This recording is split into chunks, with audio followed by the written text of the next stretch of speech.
pour promouvoir la culture des communautés Toudaga, Dazaga et Kanembu, liées d'une manière ou d'une autre par leurs affinités linguistiques. 3 organisations se sont mises ensemble pour organiser le concours Toubou. Cette activité qu'on appelle le concours Toubou est organisée par 3 organisations qui sont Mosca Hanadi, l'Association pour la promotion de l'éducation et l'ONG Nimetomba qui veut dire développons ou construisons le pays. Donc ces 3 organisations se sont mises ensemble depuis 2019 pour organiser en début d'année ces concours Toubou qui essayent de mettre en valeur faire la promotion des langues nationales. Le concours a commencé depuis 2012 à Bardaï. Elle est arrivée à N'Djamena en 2019. Mais bien avant cela, les gens ont travaillé et vous voyez toute cette documentation qui est là, des livres de vulgarisation, des journaux qui sont en langue nationale. Mais nous, particulièrement, comme nous œuvrons pour l'alphabétisation des locuteurs de la langue Dazaga, Tadaga et Kanembu, nous avons également, par exemple, ces manuels scolaires qui parlent de Elifa Karandar, apprenons l'alphabet. Puisque nous partons sur la base que c'est des locuteurs qui parlent déjà leur langue, il suffit juste de leur apprendre à lire et à écrire, donc l'alphabétisation. Cela permet de promouvoir, n'est-ce pas, l'alphabétisation des gens. Et comme nous utilisons l'alphabet latin, ça permet également aux uns et aux autres de mieux apprendre la langue française qui est une langue officielle ici au Tchad. Pendant ce concours, plusieurs activités sont organisées, dont l'enseignement en langue Toudaga, Dazaga et Kanembu. Pour organiser l'apprentissage, des salles de classe sont dédiées à cet effet avec des enseignants qui ont des connaissances approfondies dans ces langues. C'est une occasion d'apprentissage de la langue. Ce n'est pas de la langue, mais l'écriture de la langue et la lecture de la langue. C'est-à-dire que c'est des locuteurs d'abord de la langue. Ils savent tout dans les syntaxes, les parler, la grammaire s'impose aussi. Donc ils n'ont pas de problème de syntaxe, mais seulement ils apprennent à lire et à écrire. Dès lors qu'ils arrivent à lire et à écrire, ils sont déjà alphabétisés. Et c'est très important de commencer par apprendre l'écriture de la langue. L'école serait une traduction automatique pour ceux qui savent déjà écrire dans leur langue maternelle. Ici, c'est l'atelier écriture. Comme vous voyez, activité, c'est écrire. Donc, nous avons là nos anciens lauréats de 2019, 2021, qui sont là en train d'écrire, n'est-ce pas, sur des sujets bien précis. Par exemple, la chamelle, chez les Toubou, c'est quoi? Le turban, quel est son sens? Quelle est son utilité également? Soit c'est le thé. Le thé vert, généralement, chez nous, ça a un rôle récréatif et bon, également alimentaire.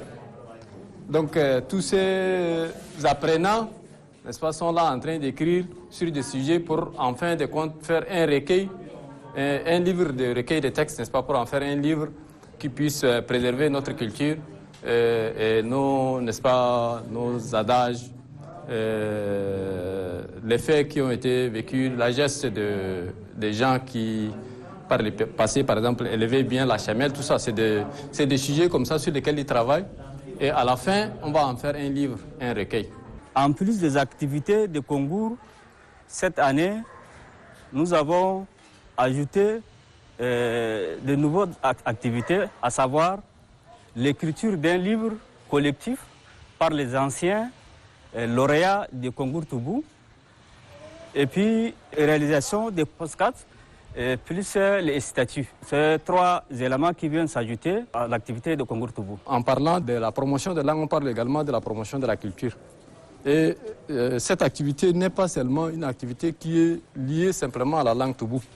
Parce que quand on parle de concours Toubou, c'est juste un mouvement qui a commencé quelque part et qu'on ne pouvait pas en cours de route ou bien à mi-parcours changer.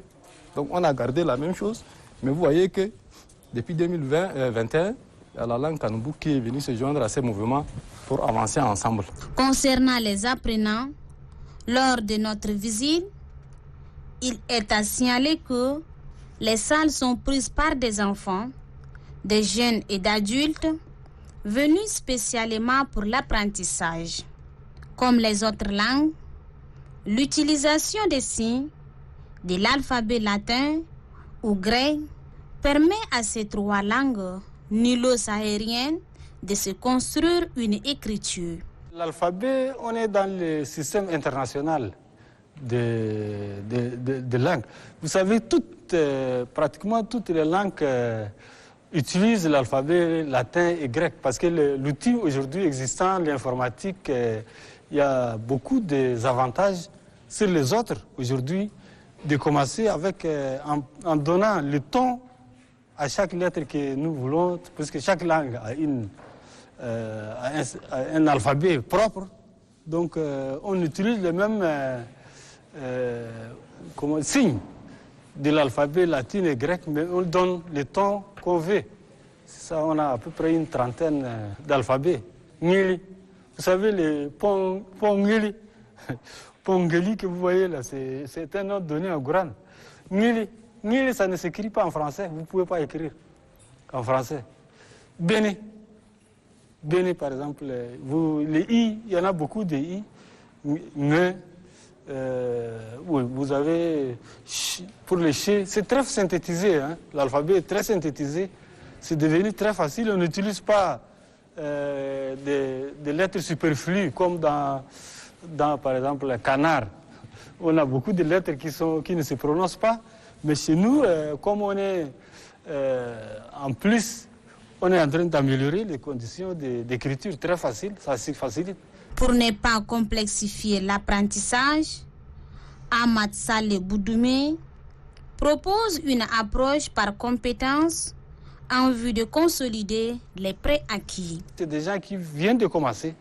Donc on commence par le niveau nul, mais 2 jours après, ils écrivent. Oui, ils écrivent parce que déjà, ils sont à l'école.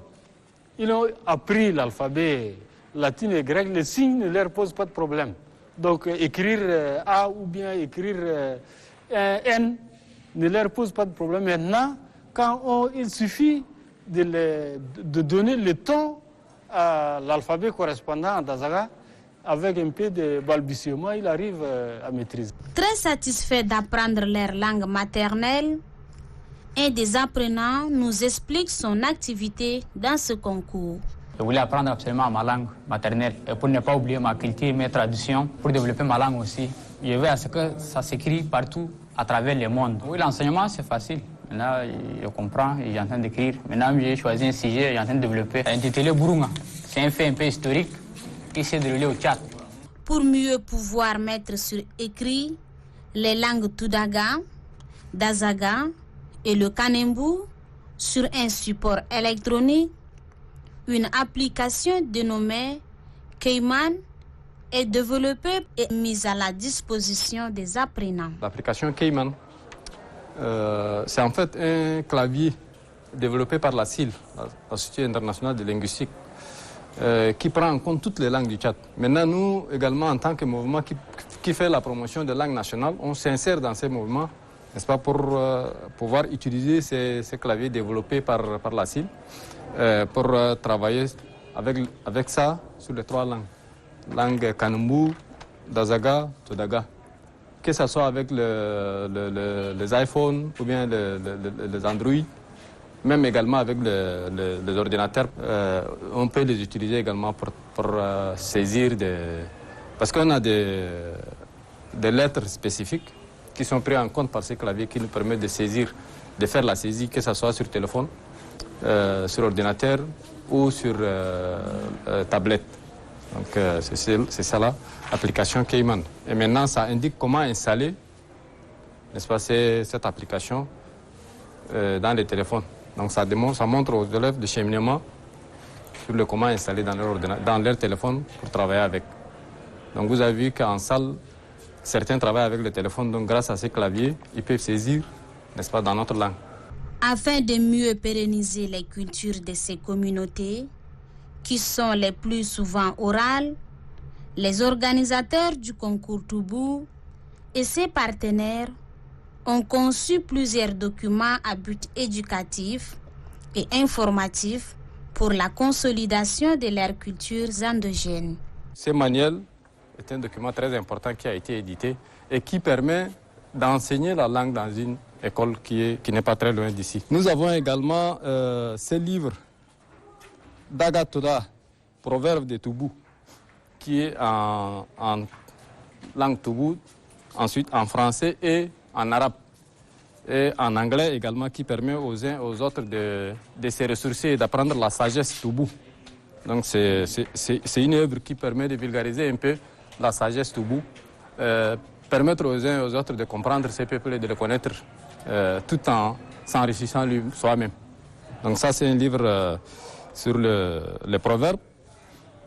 On a également un roman écrit en Dazaga qui a été traduit en français et édité par par l'édition L'Harmattan. Je pense que c'était en 2014 ou 15. Mais ça, c'est la version Toubou qui est écrite par un écrivain bilingue qui s'appelle Ahmad Saleh Bodumi. Lui, il a écrit en alphabet Toubou. C'est en fait une œuvre qui parle de conversation des gens lors des voyages. On a également cette œuvre qui, en fait, parle de la nourriture chez les Toubous. C'est une œuvre faite par les femmes avec l'appui de l'ONG Moscow Hanadi. Donc ça parle de l'alimentation chez les Toubous. Comment préparer de bons mets. Donc c'est ce livre que je pourrais... Macha Tododaba Ibeinia. Donc c'est un peu une œuvre qui explique un peu comment on prépare les différents mets. On a également cette œuvre, par exemple, qui nous parle d'un voyage en Grande-Bretagne, quelqu'un qui est allé en Grande-Bretagne, mais qui a écrit son voyage, qui nous décrit ce qu'il a vu, qui nous parle de la Grande-Bretagne. Et c'est toujours en langue, ici c'est en langue d'Azaga. Mais la langue Toubou, elle a juste des variantes. Il y a le Tedaga, que les gens au Tchad appellent Toubou, et il y a le Dazaga, la langue Gourane. Mais c'est toujours la même langue qui s'est diluée en fonction des régions, n'est-ce pas, pour devenir des variantes régionales. Mais c'est toujours la même langue. Et quand quelqu'un le lit, qu'il soit de Barda ou de Faya ou de Mosoro, il peut facilement comprendre. Donc c'est pourquoi d'ailleurs on a un seul alphabet. Un seul alphabet qui, en fonction des intonations, permet, n'est-ce pas, de décrire la langue d'Aouzou à Mechemire ou à Mao ici. Donc vous voyez là, c'est sur pratiquement 2000 km, n'est-ce pas? Une langue qui s'étale sur 2000 km, c'est normal qu'elle évolue, qu'elle rencontre d'autres langues, qu'elle s'enrichit. Mais l'intérêt ici pour nous, c'est de la fixer pour qu'on ne la perde pas, mais que les autres aussi puissent s'enrichir grâce à cette langue. Hissène Taha, l'un des initiateurs de l'événement, invite la jeunesse à s'intéresser à l'apprentissage des écritures des langues maternelles. Nous demandons particulièrement aux jeunes des communautés Toubou et Kanombo qui sont concernés maintenant par le Congo là, de faire des efforts pour qu'ils apprennent. Je ne dis pas d'apprendre seulement leur langue, mais il faut qu'il y en a qui n'arrivent pas à parler leur langue. C'est vrai, ceux qui sont nés en Djamena, ceux qui sont grandis ici. Je ne leur demande pas seulement d'apprendre, mais c'est d'apprendre à écrire. L'écriture, c'est important. Quand on n'arrive pas à communiquer dans notre langue maternelle, si on fréquente le concours Toubou, les cours en Dazaga, là, ça nous permet d'apprendre à bien parler, à bien réfléchir et écrire dans notre langue.